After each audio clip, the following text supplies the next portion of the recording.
Praise the Lord. Kamusta po kayo mga kapatid? Kamusta po ang ating kamusta po ang ating isang linggo na nakalipas? Amen! Mabuti guys. Yung iba siguro tumanggap na ng mga pagpapala ni Lord. May sahod na. Yes! Sana all. Sana all na. Hallelujah. Welcome, Sister. Sino yung bagong Sister Julie. Sister Julie. And Ha? Lori. Lori. Lori. Lori. Flor. Lord, pwede lang. Flora. Lori. Lor. Lor na lang, Lor. Lori. Lori, Okay. Lori. Yung isa, sino? Sister? Julie. Julie. Julie Lori. Invite siya ni Mona, no? Opo. Puri ng buhay ni Sister Mona. So, first time nyo mga kapatid? First time nyo umattend? Ha? First time na that's. Okay. Hallelujah. Ngayon pa lang po, nagpapasalamat ako sa inyo mga kapatid. Nung nakaraang working fellowship natin, marami po tayong nagawa. Marami po tayong naayos dito sa ating bahay panumbahan. No? So maraming salamat po sa suportan nyo mga kapatid. Amen. Yung mga nag-support ng financial, maraming salamat din po sa inyo. Glory to God. Hallelujah. So, ako na naman po ang gagamitin sa araw na to ng magkahayag ng salita ng Diyos. No? Ang topic po natin ay halos karugtong nung Bible exhort ng ating Pastor Oscar. No? Ito ay pinamagatan kong salvation. Ayan, no? Whoever accept God will have salvation. So, ang topic po natin about salvation, no? Amen. So, lahat po ng mga verse na nabanggit ng ating Pastor Oscar ay babalikan po natin, no? Meron pong itinuturo ang Panginoon kung bakit paulit-ulit na pinaparinig sa inyo kung paano ang maghayag ng salvation, no? Tinuturuan tayo ng Panginoon upang sa ganon na mamunga, lumago. Sabi yung Bible study namin doon sa Jamia, no? Yung topic sa pangunguna ni Kuya Sandy, no? Yung sa pangunguna ni Kuya Sandy, ang aming topic ay kung paano lumago, no? Kung paano mamunga. So, kaya paulit-ulit po yung mga topic na yan upang maturuan tayo, mga kapatid. Marami pong gustong ituro ang ating Panginoon. Amen? So, bago po tayo mag-start, samahan niyo po muna ako sa maikling panalangin. Hallelujah. Muli, Panginoon, maraming salamat po sa araw na ito na kung saan, Panginoon, ako na naman po ang iyong gagamitin bilang isang mensahero, Panginoon. Muli, Panginoon, narito po ako sa iyong harapan. Humingi po ako ng kapatawaran sa lahat ng aking mga nagagawang pagkakasala, sa isip, sa salita, sa lahat ng mga bagay na nagawa ko na hindi kalugod-lugod sa iyo, Panginoon. Lord, isa lang po akong basahan sa iyong harapan. Marumi po ako, Panginoon. Gamitin mo lang akong daluyan ng iyong salita at nawa, Panginoon, banal na Espiritu mo, Panginoon, ang makita, Panginoon, sa aking harapan. Banal na Espiritu mo, Panginoon, ang magliwanag. Banal na Espiritu mo, Panginoon, ang magpaunawa sa aming mga kapatid kung ano ang nais mong iparating sa araw na ito. Hallelujah. Lord, mahina po ako. Kulang po ako sa sapat na pinag-aralan, Panginoon. Maaaring may mga mali po akong mga salita, mga grammar. Lord, ikaw, Panginoon, yung magpaunawa sa kanila. Ikaw, Panginoon, yung magpaliwanag, Panginoon. Dahil ikaw nga ang Diyos na makapangyarihan at hindi nagbabago noon, ngayon at magpakailanman. Hallelujah. Lord, gabayan mo lang po ako, Panginoon. Itago mo po ako sa iyong likuran. Ikaw, Panginoon, ang magsalita sa harapan, Panginoon. Maraming salamat po sa pangalan ng Ama, ng Anak at pakikisan ng Banal na Espiritu. Amen. So, ang topic po natin, ayan, whoever accept God will have salvation. Okay. So, sabi po diyan, ang tumanggap daw sa ating Panginoon ay magkakaroon ng kaligtasan. Amen? Naniniwala po ba kayo? Amen. Praise the Lord. So, sa ating introduction, ayan po yung introduction natin, no? Hindi yan bro. Ito yung ano natin, yung verse. Mamaya na yan kapatid. Sa introduction muna, introduction. Ayan, yung introduction natin, no? Sabi diyan sa Ezekiel, chapter 37, verse 1 hanggang 6.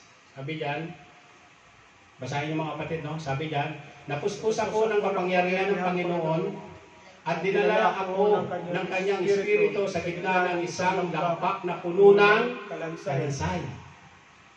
Inilibot niya ako roon at nakita ko ang napakaraming tuyong buto na nagkalat sa lambak. Amen? Tinanong ako ng Panginoon, anak ng tao, mabubuhay pa kaya ang mga butong ito? Sumagot ako, sumagot si Ezekiel. Sabi niya, makapangyarihang Panginoon, kayo lang po ang nakakaalam. Ayan. Sabi sa chapter 4, sinabi niya sa akin, sabihin mo sa mga butong ito, makinig ka sa sasabihin ng Panginoon. Okay? Pagdating sa 5, sapagkat ako ang makapangyarihang Panginoon, ang nagsasabi nito sa kanila, bibigyan ko kayo ng hininga. Okay? At mabubuhay kayo. Bibigyan ko kayo ng litig at laman at mabubuhay kayo at ng balat. Bibigyan ko kayo ng hininga at mabubuhay kayo at malalaman ninyong ako ang Panginoon. Amen? So, yung verse na yan mga kapatid, nabanggit yan sa aklat ng Ezekiel. Pinapatungkol po yan sa bayan ng Israel. Na kung saan mga kapatid, ang bayan ng Israel, noong time na yon ay nawawala sila sa Panginoon. Gumagawa sila ng mga kasalanan. Kaya ang tingin sa kanila ng Panginoon, sila ay mga patay. No? Kasi nahiwalay sila sa Panginoon. Gumagawa sila ng mga kasalanan. No? Kaya ang tingin ng Panginoon sa kanila, sila ay mga patay. Mga butong kalansay. No? So kaya mga kapatid, bilang introduction, no? Sa ating mga mahal sa buhay, ano ba ang nakikita natin bilang mga Kristiyano? Tayong mga tumanggap na, ano yung nakikita natin sa ating mga mahal sa buhay? No? Sa ating mga kasama sa trabaho, sa ating mga kakilala, mga kaibigan. Di ba? Maiahalin tulad natin yan dito sa pinakita ng Panginoon kay Ezekiel. No? Sila po ay parang mga patay. Mga kalansay, mga butong tuyong-tuyo na. Bakit po? Kasi po, hiwalay sila sa Panginoon. Amen? Hiwalay sila sa Panginoon. Wala silang pagkakilala sa Panginoon. No? Kaya ang tingin sa kanila ng Panginoon ni Ezekiel ay sila'y mga butong tuyong-tuyo na. Mga kalansay. No? So, bilang mga Kristiyano o bilang nakakilala na sa Panginoon, meron po tayong misyon. No? Ang tanong, paano natin gagawin ang ginawa ni Ezekiel? No? Paano natin bubuhayin sila? No? Paano natin ihahatid sa kanila ang mabuting salita ng Diyos upang sila'y mabuhay?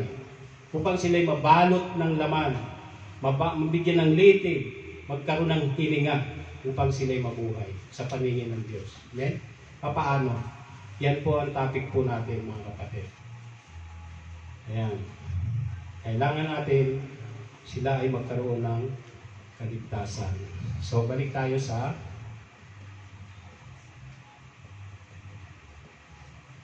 Balik tayo dun sa una. Sa una? Una pata.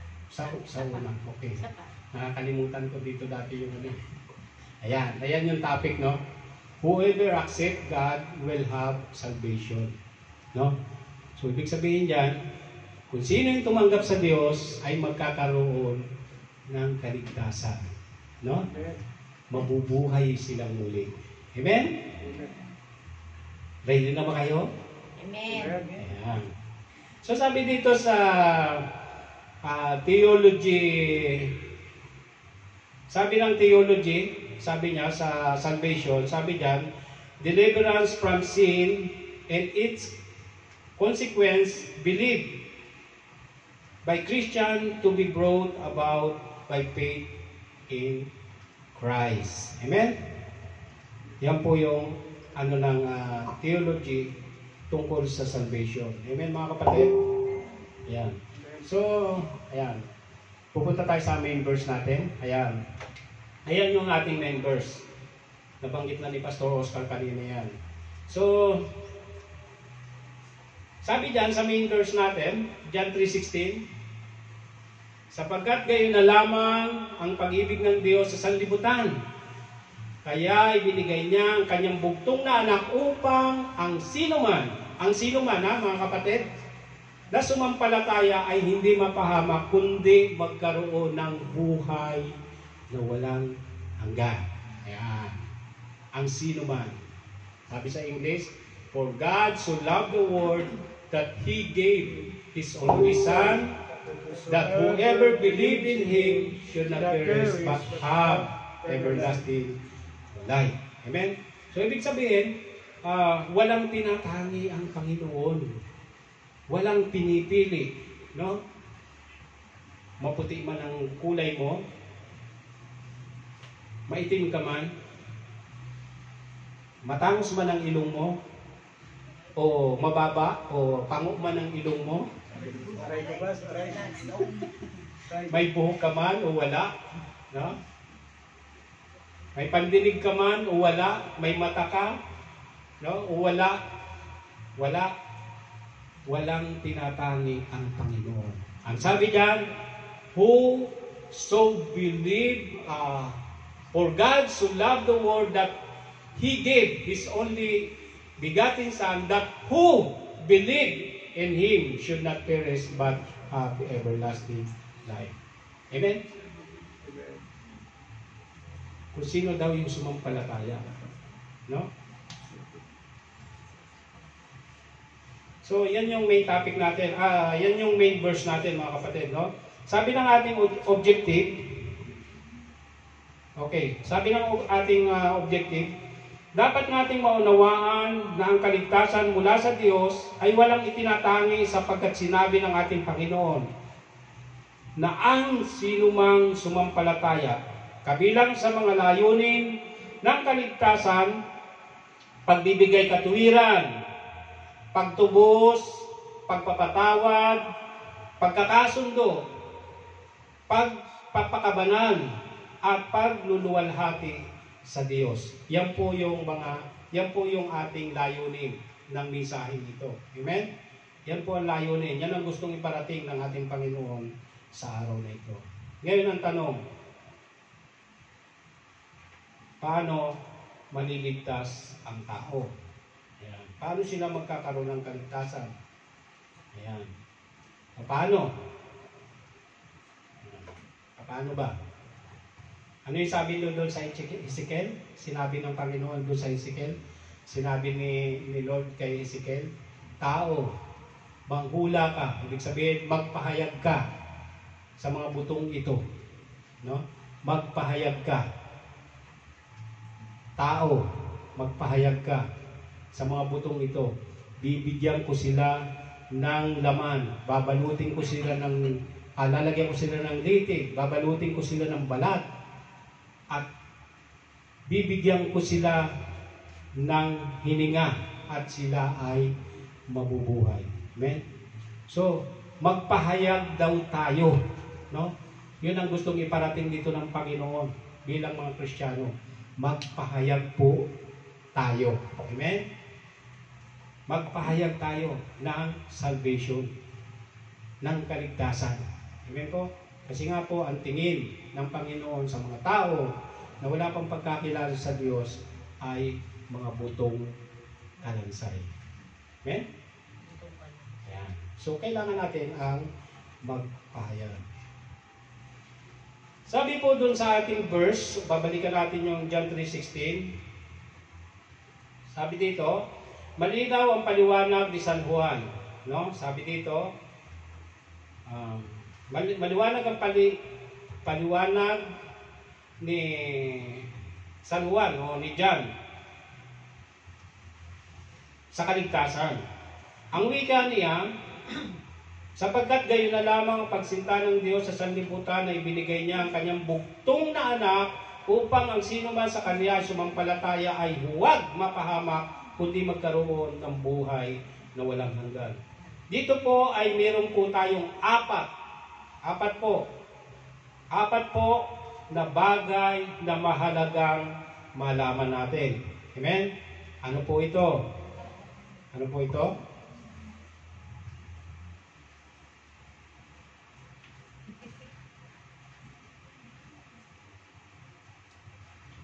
Di ba?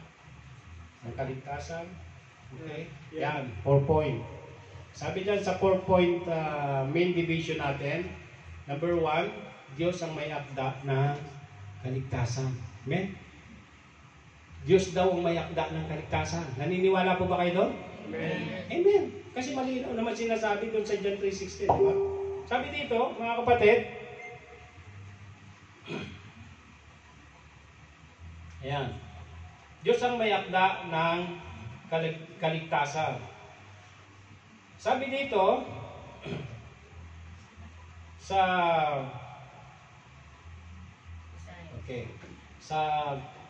aklat ng Isaya. Ayan, Isaya. Pakibasa mga kapatid. Pakibasa, sabay-sabay. Kaming lahat ay naging marumi at madumis. At ang lahat ng aming mabubuting gawa ay parang maruming basahan. Kaming lahat ay parang dahong natutuyo, at ang aming kasamaan ay parang hangin na tumatangay sa amin. Ayan. Lahat po tayo ay makasalanan. No? No? Kaya yung pangako, yung promise ng Diyos na kaligtasan, hindi natin nakakamit dahil po tayo ay makasalanan. No? Nabanggit na yan yung mga part ng tinuturo ni Pastor Oscar. No? Bakit po si Pastor Oscar gusto niyang ituro sa atin yan? Dahil po para matuto po tayo, no? Kung paano magpahayag, kung paano mag-share, no? May nagtanong sa akin, isang kapatid, Pastor, hanggang kailan po ba magtuturo si Pastor Oscar? So, ang sagot doon, tayo po. Nasa atin po ang sagot doon. No? Siguro, kapag kabisado na natin yung mga memory verse, no? At marunong na tayo magpahayag o mag-share ng salita ng Diyos, siguro, titigil na si Pastor Oscar sa kanyang pagtuturo. No? Kasi may nagsabi, hanggang kailan po ba magtuturo si Pastor Oscar para yung iba naman ay mabigyan ng slots sa Bible exhortation. So, ang makakasagot po dyan ay tayo. Amen? Kapag kabisado na po natin lahat ng mga memory verse na ibinigay nating pastor, at kapag alam na po natin kung paano i-share yun, titigil na po ang ating Pastor Oscar. Amen? Kaya tayo po ang makakasagot kung hanggang kailan magtuturo ang ating pastor. Amen po? Ayan. So, sabi dito, mga kapatid, ang tao ay makasalanan. No?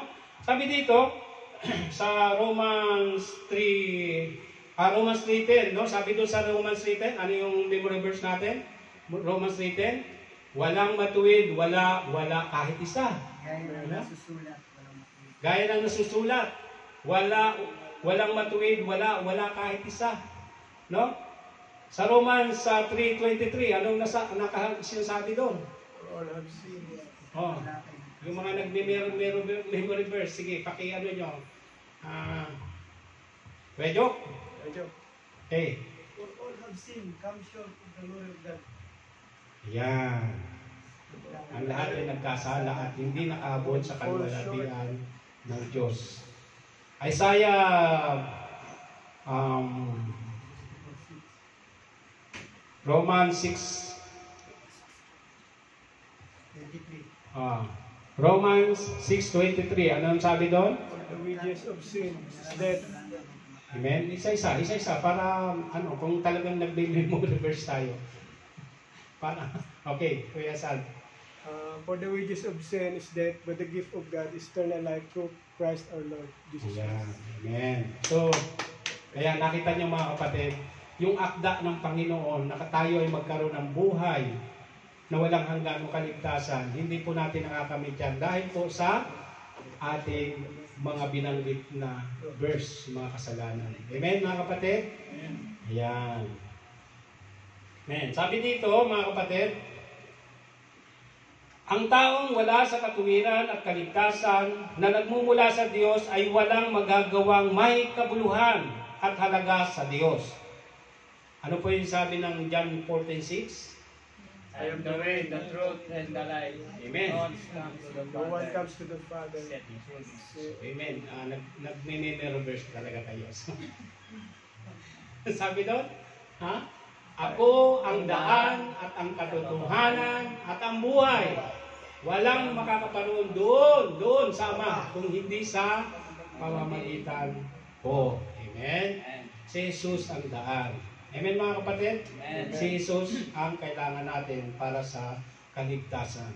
Yan po ang dapat nating ipahayag sa ating mga kasama sa trabaho, sa ating mga mahal sa buhay na wala pang pagkakilala sa Panginoon at sa ating mga kakilala na wala pang pagkakilala sa Panginoon. Na ang tingin ng Panginoon ay mga tuyong kalansay. Amen po? Amen. Pag sila'y magkaroon ng buhay, yan po ang ating ipahayag sa kanila. Amen po? Si Jesus lamang ang daan at kaligtasan. Palapakan po natin ang Panginoon. Okay.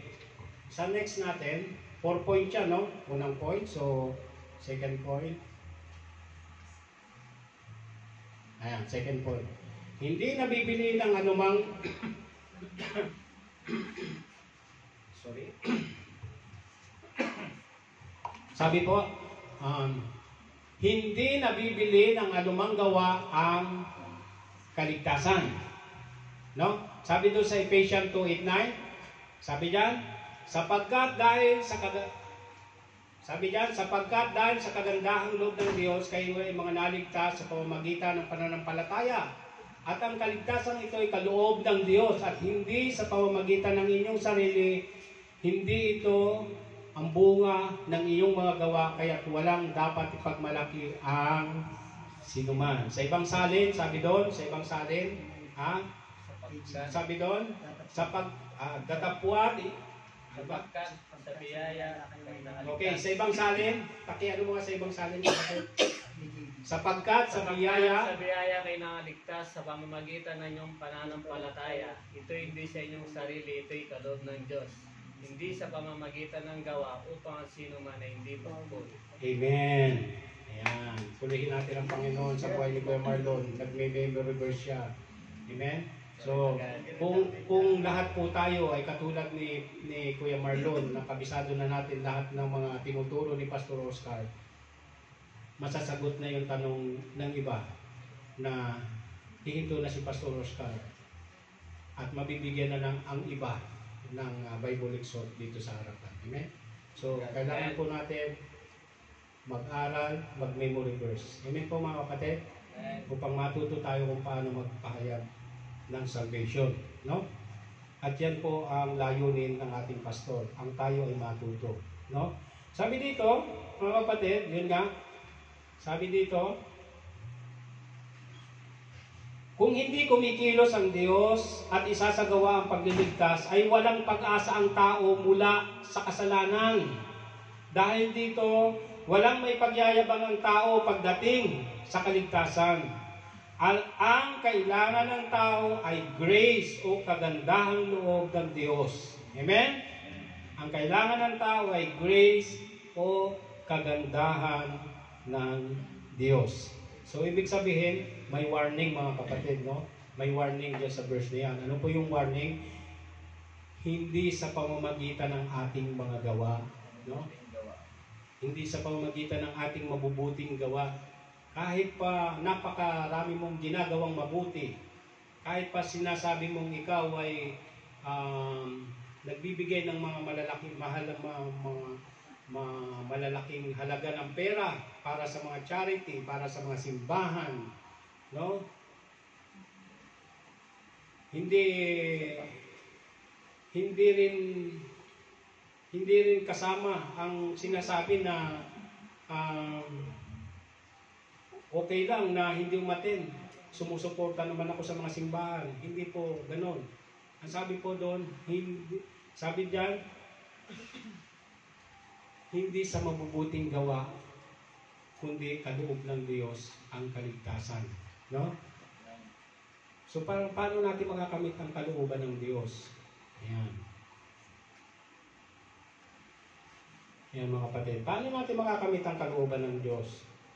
Amen? Makakamit lang po natin yan kung tayo ay patuloy na sumusunod, patuloy na sumasamba sa Panginoon, at higit sa lahat, patuloy na nagpapagamit sa Panginoon. Amen? Palakpakan po natin ang Panginoon.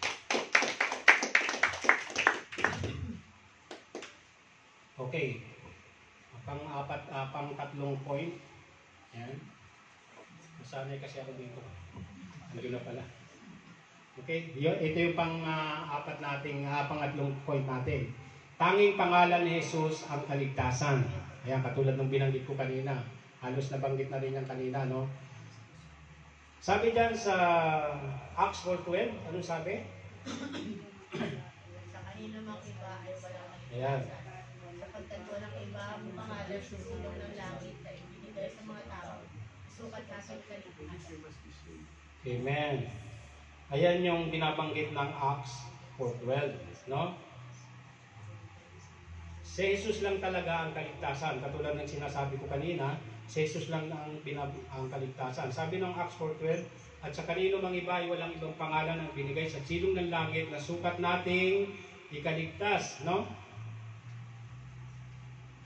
Tapos sa 1 Timothy 2:5, ang sabi doon? Ang sabi doon, sapagkat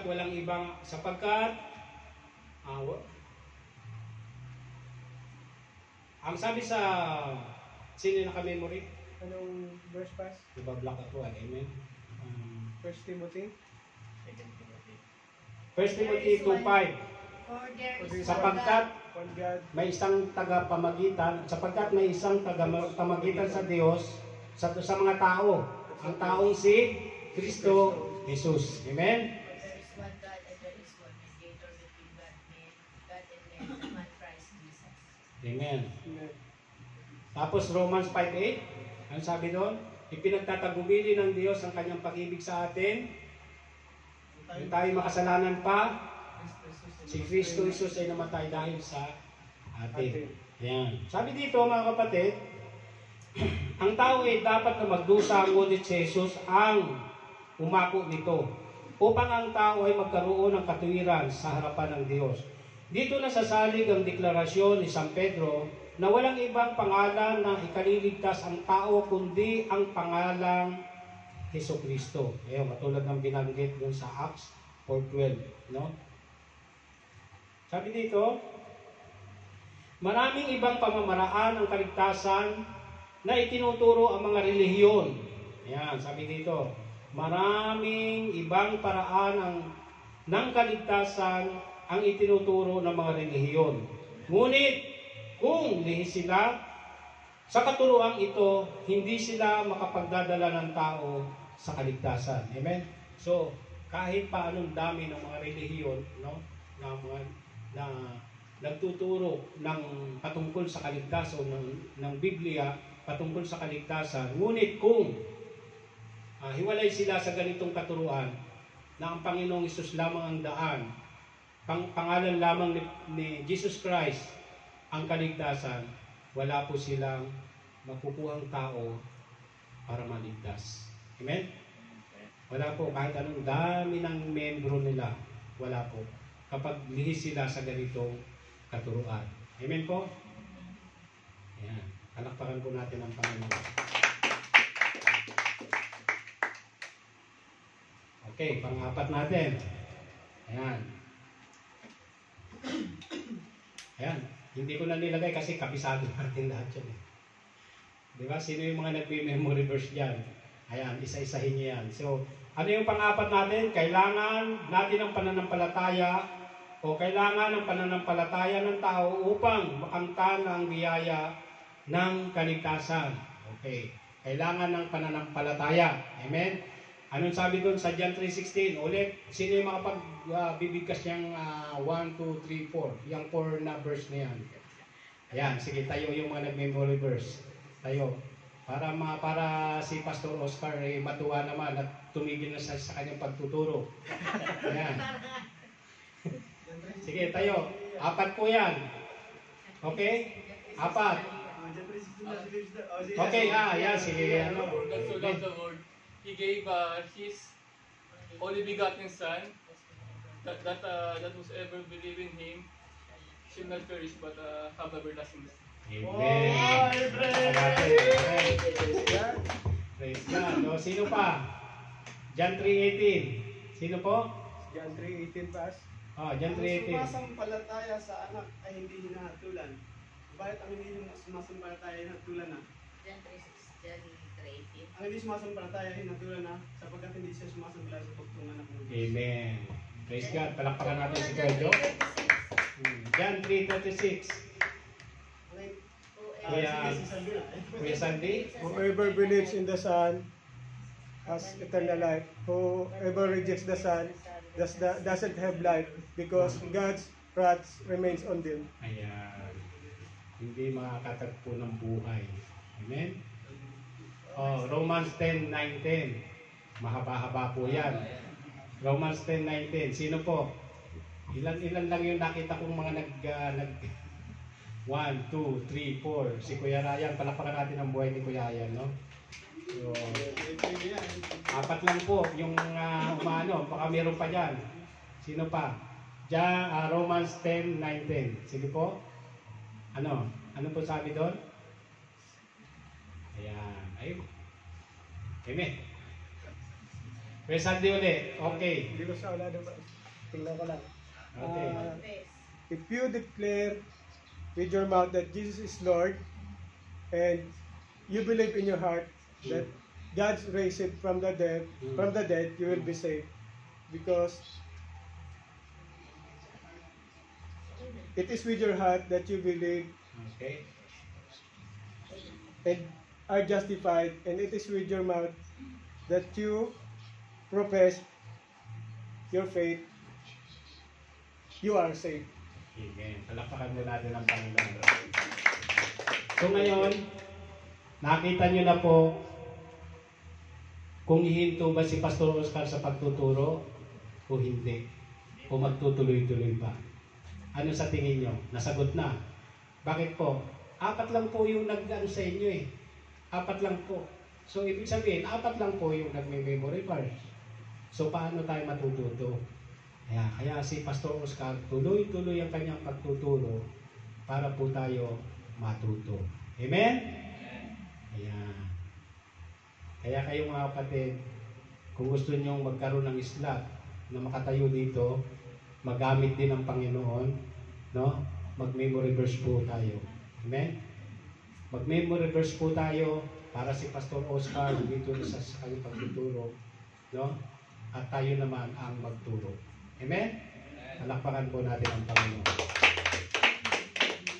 Amen. So, malinaw, no? Sinasabi dyan sa John 3:16, ulitin ko, sapagkat gayon na lamang ang pag-ibig ng Diyos sa sanlibutan, kaya binigay niya ang kanyang buktong na anak upang ang sino man sa kanya'y sumampalataya ay huwag mapahamak kundi magkaroon ng buhay na walang hanggan. Yan po yung main verse natin, no? Ang supporting verse niyan, kailangan ng pananampalataya, sabi sa supporting verse natin, no? John 3:18, ang sumasampalataya ay hindi nahatulan at ang Hindi sumasampalataya ay hinatulan na sapagkat hindi siya sumasampalataya sa bugtong na anak ng Diyos. O, John 3:36, ang sabi po dyan, ang sumasampalataya sa anak ay may buhay na walang hanggan. Ang hindi tumatalima sa anak ay hindi makakasumpong ng buhay, kundi puot ng Diyos ang sumasa kanya. No? Sabi dyan sa Romans 10:9-10, ano sabi po doon? Bilang kailangan ng pananampalataya ng tao. Sabi ng Romans 10:19, sabi po doon, kung ipahayag mo ng iyong bibig na si Jesus ang Panginoon at sumasampalataya ka sa iyong puso na siya ay binuhay na muli mula sa mga patay, ay maliligtas ka. Sapagkat ang tao ay nagpapahayag mula sa puso sa ikabubuti at ginagawa ng bibig ang pagpapahayag sa ikaliligtas ng tao. Amen? Ayan. Palakpakan po natin ang Panginoon. So yan po ang kailangan ng tao. Kailangan ng pananampalataya. Amen? So mahalaga po yung mga verse na yan. Kaya ang ating Pastor Oscar ay paulit-ulit niyang sinasabi sa atin yan. Amen mga kapatid? Kasi po, hindi po tayo lalago kung kulang po tayo sa kaalaman sa Biblia o kung paano natin ipahayag ang salita ng Diyos o ang salvation. Amen? So, sabi natin sa aming Bible study, no? Paano tayo lalago kung feeling natin ay natanim tayo doon sa mga batuhan, natanim tayo sa dawagan, no? Hindi tayo nag-memory verse. Instead na mag-memory verse tayo, na sasapawan tayo ng mga dawagan, no? Yun yung mga binhi, yung apat na binhi na kung saan napunta, no? For seeds, no?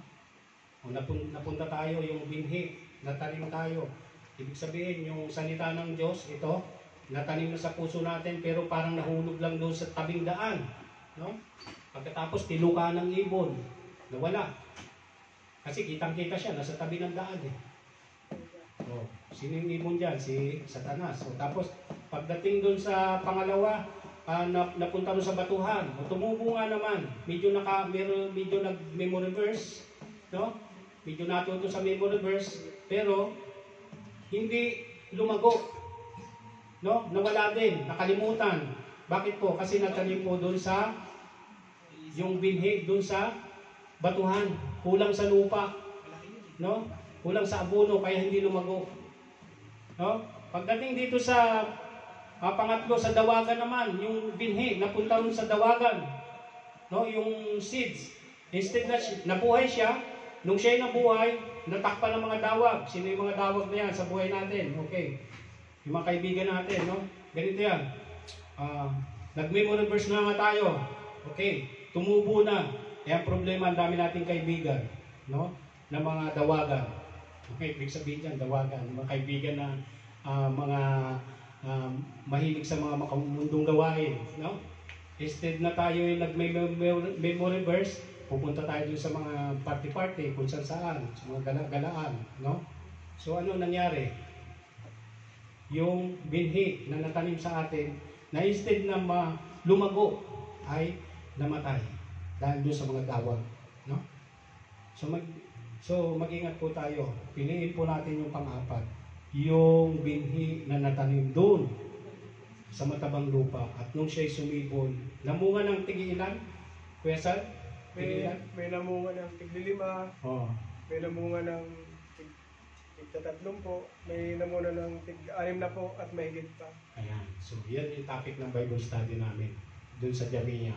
So, mga kapatid, piliin natin na ang memory verse ay matanim dun sa mabuting lupa. Amen? Upang sa ganon, sila ay lumago. Mas dumami pa at makapag tayo ng salvation sa mga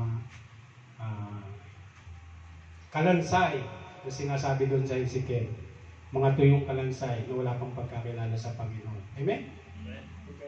So, sikapin natin mga kapatid, no? Okay? Okay.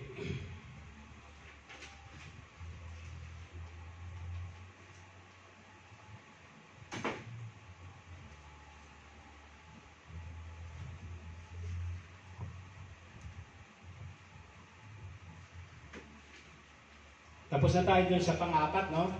So, pumunta tayo. Ano yung unang tinalakay natin? Kaligtasan. Amen? Ngayon, pupunta tayo sa sunod. Next. Pangalawang point.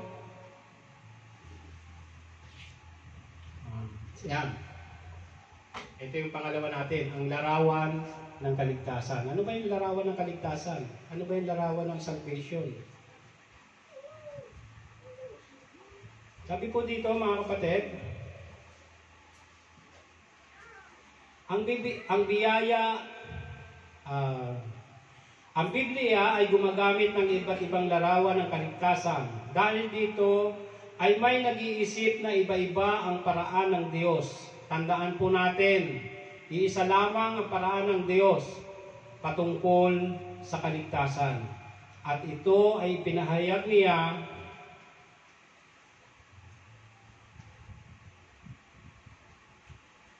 yan. At ito ay ipinahayag na ng ating Panginoon. Ulitin ko, ang Biblia ay gumagamit ng iba't ibang larawan ng kaligtasan. Dahil dito ay may mga nag-iisip na iba-iba ang paraan ng Diyos. Tandaan po natin, isa lamang ang paraan ng Diyos patungkol sa kaligtasan at ito ay ipinahayag na ng Diyos sa atin. O pinahayag na niya. Pinahayag na ng ating Panginoong Hesus. Amen? Doon sa John 3:16. Okay? Okay. Ang larawan ng kaligtasan, ang una po natin ay sabi diyan, una, ano nga, 2 point lang naman yung larawan ng kaligtasan, no? Ayan, yung una. Ayan. Ayan yung unang point ng kaligtasan, larawan ng kaligtasan. Sabi diyan sa John 3:5, sabi ko, pakibasa mga kapatid. Pakibasa. John 3:35. Okay. Sabay-sabay tayo mga kapatid. Sabay-sabay. Basa natin.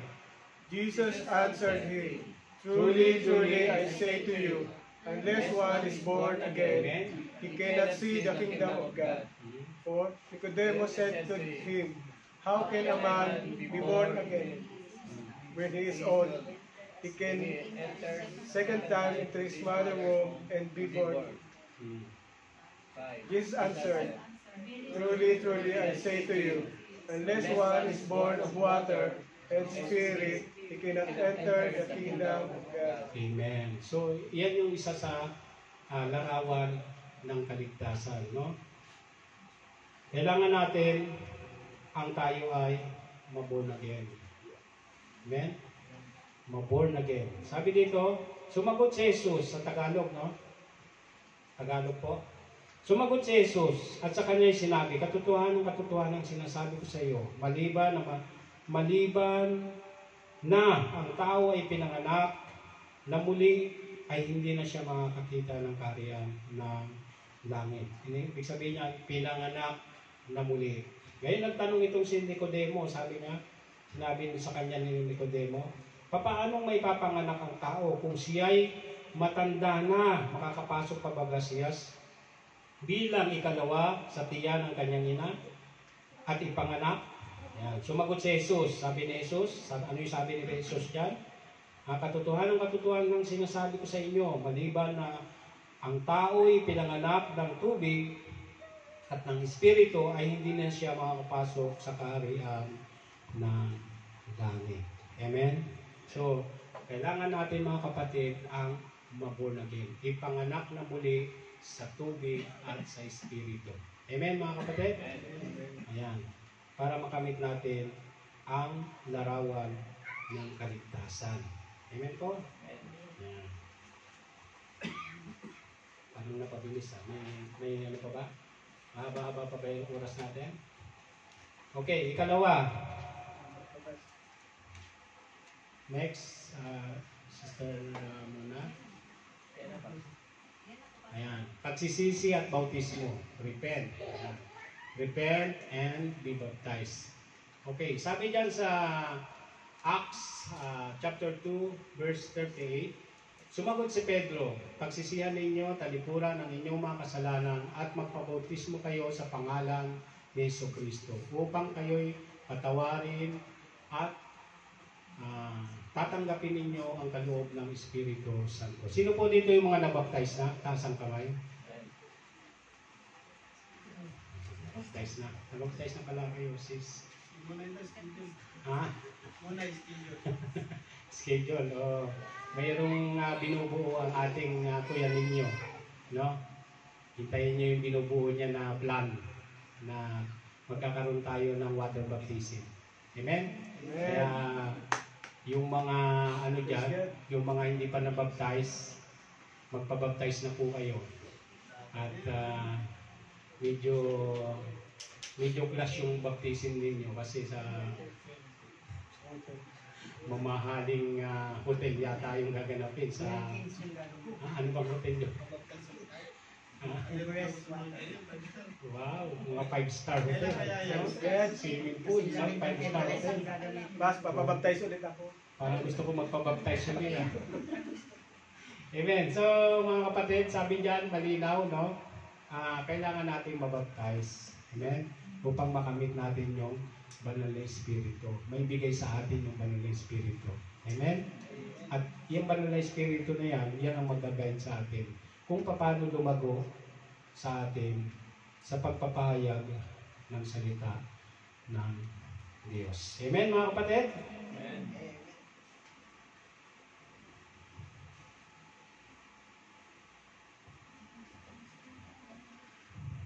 Okay. Sinasabi po dito, mga kapatid, conclusion na pala tayo. Ang bilis na. Okay, sabi ng ating conclusion. Natandaan niyo ba yung mga pinag-aralan natin? Balikan nga natin mga kapatid. Ano yung una? Yung 4 na point natin doon sa John 3:16. Natatandaan niyo ba? Ano yung una? Diyos ang may akda ng kaligtasan. Amen? Ikalawa, hindi nabibili ng anumang gawa ang kaligtasan. Amen? Pangatlo, tanging si Jesus ang daan ng kaligtasan. Amen? Tandaan niyo po yan.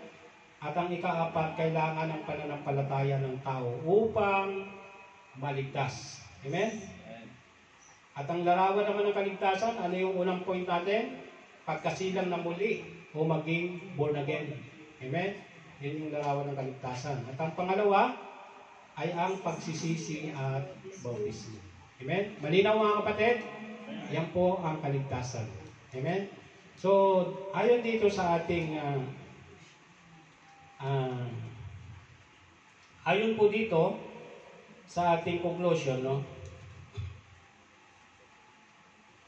Ang tanging daan ng kaligtasan ay maibigay, ang tanging daan ng kaligtasan ay naibigay na ng Diyos. Ayan.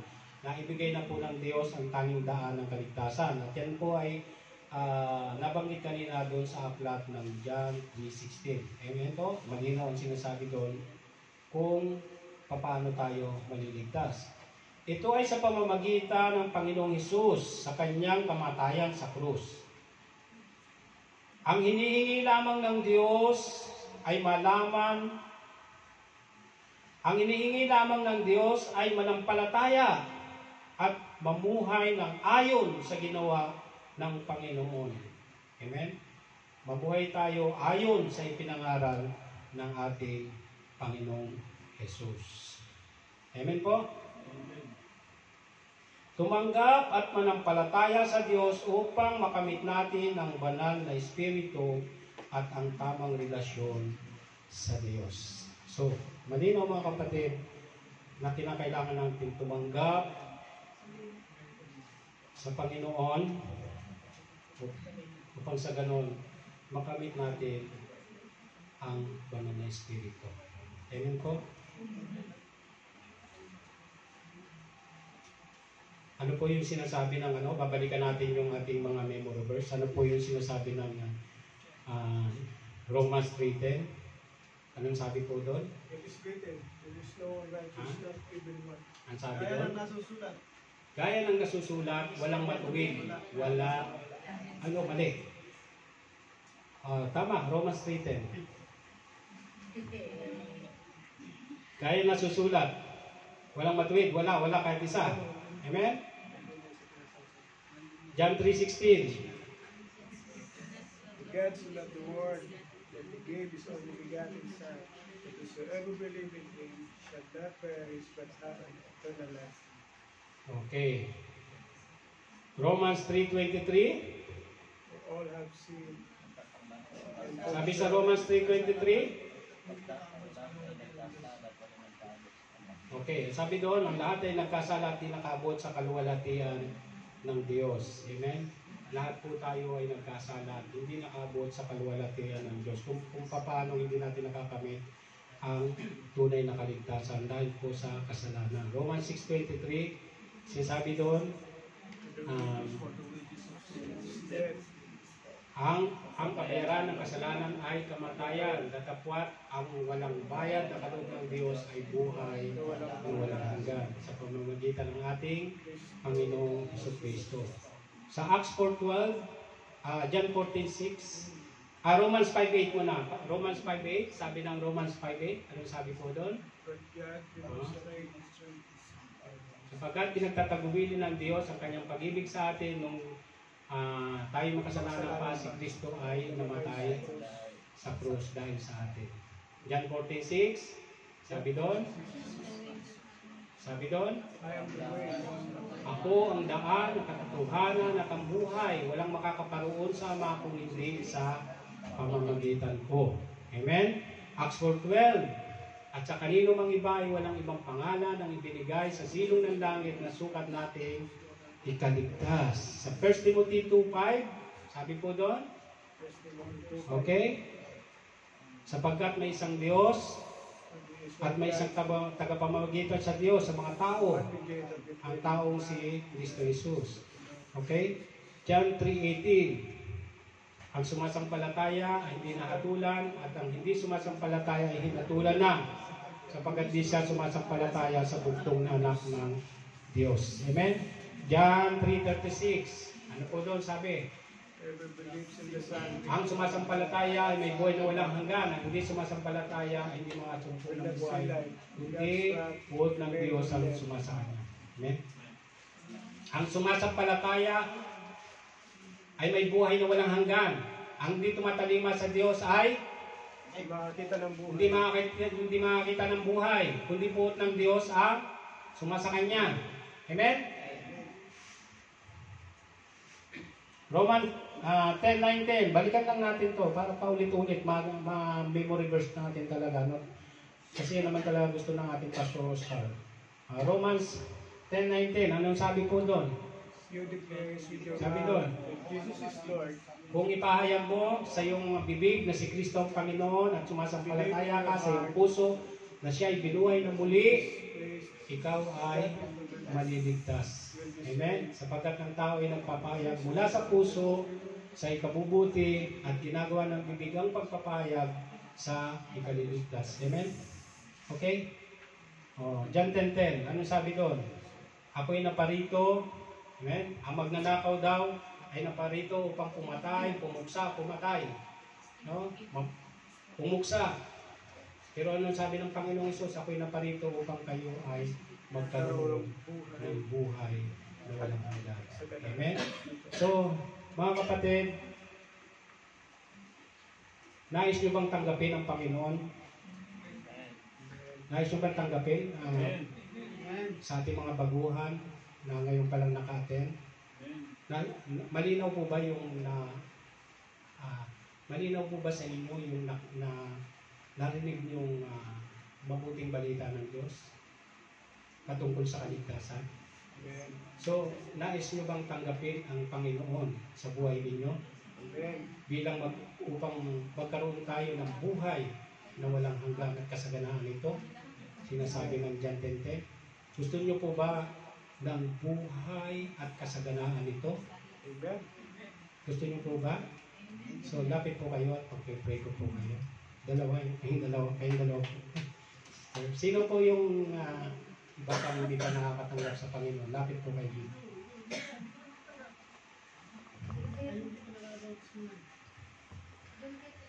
Amen. Hallelujah. Hallelujah. Panginoong Diyos, Panginoong Diyos, maraming salamat po maraming salamat po sa mabuting balita sa mabuting balita ng kaligtasan. ng kaligtasan. Humihingi po ako Humingi po ako ng kapatawaran patawaran sa aking mga kasalanan sa aking mga kasalanan magmula ngayon mula ngayon hanggang nung ako'y bata pa. hanggang na ako'y bata pa. At ako po At ako po ay naniniwala ay naniniwala na ikaw ay napako sa krus ikaw ay napako sa krus at namatay namatay dahil sa akin. dahil sa akin. Kaya sa mga oras na ito Kaya sa mga oras na ito, ay binubuksan ko ang aking puso binubuksan ko ang aking puso at tinatanggap kita at tinatanggap kita bilang Panginoon ko bilang Panginoon ko at at tagapagligtas. tagapagligtas. At ako po Ako po ay nananampalataya nananampalataya na ang aking pangalan na aking pangalan ay nakaukit na nakaukit na sa aklat ng buhay. sa aklat ng buhay.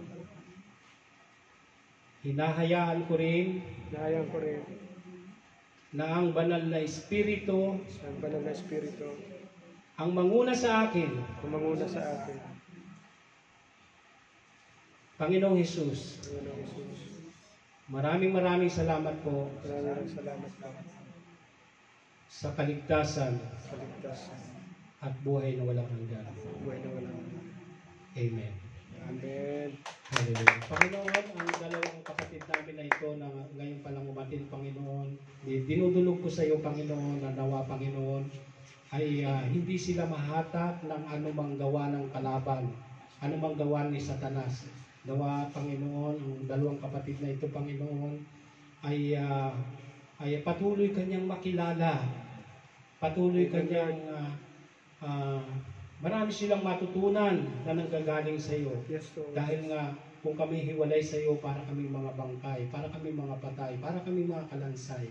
Kaya, Panginoon, nilalapit ko po sa iyo, Panginoon, ang dalawang mga kapatid na ito, at si Kuya Ayan, Panginoon, ang tatlo na Yes, ito. Lord. Lord, dalangin ko, Panginoon, na sila, Panginoon, ay hindi mahatak ng masamang espiritu, Yes, ng mga Lord. masamang Jesus' name. gawain, In kundi, Jesus' name. Panginoon, sila ay patuloy na sumamba sa iyo at magamit din sa bahay panambahan nito. Amen. Hallelujah. In Jesus' name. Hallelujah. Hallelujah. Ingatan mo po ang mga kapatid na ito. Ilayo niyo po sila sa kapahamakan at nawa ang kanilang mga nakakasalamuha araw-araw sa kanilang trabaho ay maging mabait sa kanila. Yes, Maging ang kanilang boss o kanilang Amen. mga amo. Hallelujah. Maraming salamat po. Ito po ang aking samot dalangin sa pangalan ng Ama, ng Anak at Pag-isa ng Banal Espiritu. Amen.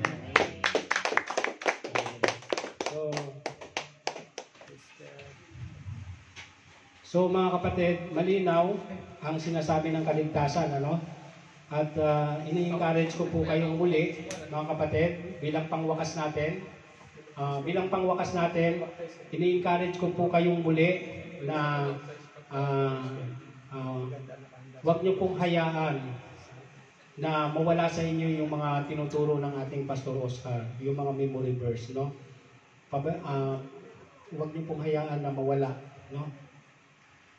Yung huwag nating hayaan na parang seeds lang na napunta dun sa batuhan, nabuhay nga siya pero namatay din dahil kukunti yung bato. Huwag po natin hayaan.